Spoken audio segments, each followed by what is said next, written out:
Hello everyone, welcome back to our YouTube channel. सर्वांचं स्वागत आहे. तर बऱ्याच जणांचा प्रश्न होता FC सेंटरला डॉक्युमेंट व्हेरिफिकेशन करताना काय काय घेऊन जायचं आहे. तर आज आपण पाहणार आहोत डॉक्युमेंट व्हेरिफिकेशन फिजिकल स्क्रुटिनी मोड. FC सेंटरला जाताना हे सर्व डॉक्युमेंट्स घेऊन जायचे आहेत. FC सेंटरवर ओरिजिनल डॉक्युमेंट जमा करतात का ते पण आपण या व्हिडिओमध्ये पाहणार आहोत. तर चला तर व्हिडिओला सुरुवात करूयात.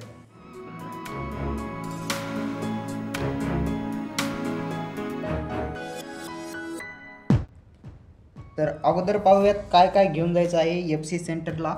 तर डॉक्युमेंट व्हेरिफिकेशन करण्यासाठी तर रजिस्ट्रेशन फॉर्म जो तुम्ही कॅप रजिस्ट्रेशन फॉर्म भरलेला असेल त्याची प्रिंट घेऊन जायची आहे आणि ऑल अपलोडेड डॉक्युमेंट्स आणि तुम्ही फॉर्म भरताना रजिस्ट्रेशन करताना जे डॉक्युमेंट्स अपलोड केले होते ते सर्व डॉक्युमेंट्स घेऊन जायचं आहे विथ 4 कॉपीज ऑफ डॉक्युमेंट्स आणि 4 झेरॉक्स घेऊन जायचे आहेत त्या डॉक्युमेंटच्या ऑल डॉक्युमेंटच्या. दुसरा प्रश्न होता तो म्हणजे कोणता FC सेंटरवर ओरिजिनल डॉक्युमेंट जमा करतात का. तर FC सेंटरवर ओरिजिनल डॉक्युमेंट जमा करत नाहीत, मागितले तरी पण द्यायचे नाहीत, कारण की CET सेलने सांगितलेलं आहे FC सेंटरवर फक्त डॉक्युमेंट व्हेरिफिकेशन करायचे आहेत, ओरिजिनल डॉक्युमेंट तिथे जमा करायचे नाहीत.